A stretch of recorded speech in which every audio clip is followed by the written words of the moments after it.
नेनुआ से पातर मोर कमरिया ए बालम, नेनुआ से पातर मोर कमरिया ए बालम, नेनु सैया पापी ना बूझे दर्दिया ए बालम, सैया पापी ना बूझे दर्दिया ए बाल, मम्मी पापा दे देलन गवनवा ए बालम, मम्मी पापा दे देलन गवनवा ए बालम, सैया पापी ना बूझे दर्दिया ए बाल, नेनुआ से पातर मोर कमरिया ए बालम, नेनु नाचा हो नाचत है भाई, तू काहे ना नाचत हो? अरे भाई मारी लावा, नेनुआ से पातर मोर कमरिया ए बालम, नेनुआ से पातर मोर कमरिया ए बाल, सैया पापी ना बूझे दर्दिया ए बालम, सैया पापी ना बूझे दर्दिया ए बालम, सांस अटक जा रानी। पातर मोर कमरिया ए बालम, चचा चाची दे देलन गवनवा ए बालम, चचा चाची दे दे गवनवा ए काट जाथू, नेनुआ से पातर मोर कमरिया ए बालम, नेनुआ से पातर मोर कमरिया ए बा भैया पापी ना देना गवनवा ए बालम, भैया पापी, भैया पापी बताओ ऐसा भाई होलन हो? ये बताओ भाई, जब कम उम्र में गाँव दे देंगे तो सैया के कर दर्द बुझिया बतावा। अब वह बात ना कहले बा, सैया पापी ना बूझे दर्दिया ए बालम। एक और सुन ले हो का? एक हो गनवा सुन ले रहलू है ऐसे, कौन चीज? सही किलिया के टूटल बचाया नवा त गिरे मोर सजनवा ए हरी, अरे सही किलिया के टूटल बचाया नवा त गिरे मोर सजन आए हरी का हरी?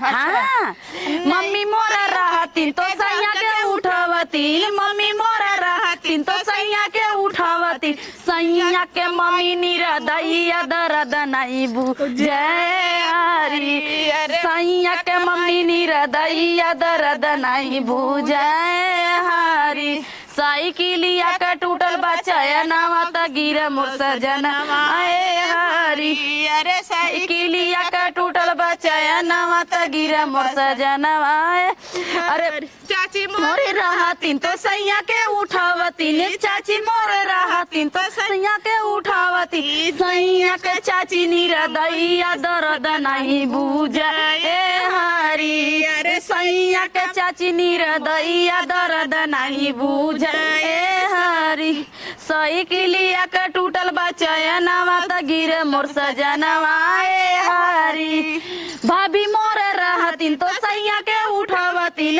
भाभी मोरे रहती तो सैया के उठावती, सैया के भाभी निरदैया दर्द नहीं बुझे हरी, अरे सैया के भाभी निरदैया दर्द नहीं बुझे हरी, साइकिलिया के टूटल बचाया नवा त गिरे मोर सजनवा ए हरी, मम्मी अरे दीदी मोरे रहती तो सैया के उठावती न, दीदी मोरे रहती तो सैया के उठावती, सैया का दीदी निरदैया दर्द नहीं बुझे ए हरी, सैया के दीदी निरदैया दर्द नहीं बुझे ए हरी। नाचत ना बाबू खाली ए बहनी तू नाचत बाबू ना, कल नहीं नहीं बिटिया नहीं नहीं गीत, अरे बहनी चुप रह तू तो गावत हो है बतावा हो का गलला सांस फूले लग रानी, तब का सांस ना फूले लगी, नचबो करबू गइबो करबू बतावा, नोटिया फैशन में उड़वला का कमैला बलमू,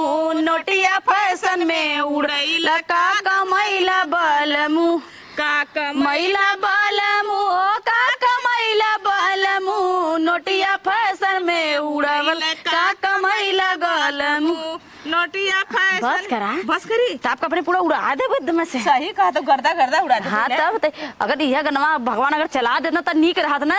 हाँ जनता लोग जनता लोग चलाएंगे वह बतिया मतलब तो इससे भगवान जनता लोग को तो उम्मीद रहा आखिर जनता लोग अगर भैया लोग तो लोग गनवा अगर सुनत होबा ना अगर अच्छा लगी तो चैनलवा के लाइक करा सब्सक्राइब करा और शेयर करा। अब बबुआ लोगन ग्रुप में भेजा मत छोड़ा जा हाँ, अपने भौजीन पर ध्यान रही हो। बनारसी भौजी इहो बनारसी भौजी है।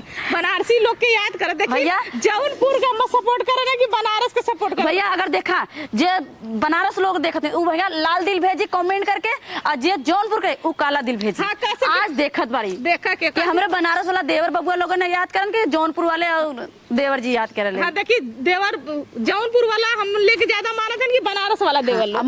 बाकी हमें लगला ना कि हमारा बनारस वाला मनी है। चला देखा के मानला तो के का लगला? हमके तो लगला जौनपुर के ज्यादा हमार देवर मानला। चुप रहा, बनारस के माना ले। देखा भैया जेन कर देखिए। ए भैया हमारा लाल दिल मत भुला जा देवर बबुआ लोगन। देखा इज्जत के बात है। देखा आ गलत भौजाई भौजाई में लड़ाई। लाल दिल भुलाया मत, और लाइक और चैनल के सब्सक्राइब कर भूलिएगा भैया मत। हमारे पे काला दिल भेजे तब बजाना हमार देवर हमें कितना पसंद करत। भैया ध्यान दे एन बतिया जन कहा थी ना, इनके बतिया गौर मत दे। काहे बनारस जाना बड़ा नाम के रोशन का कौन बनारस में सबसे बड़ा नाम फेमस हुआ?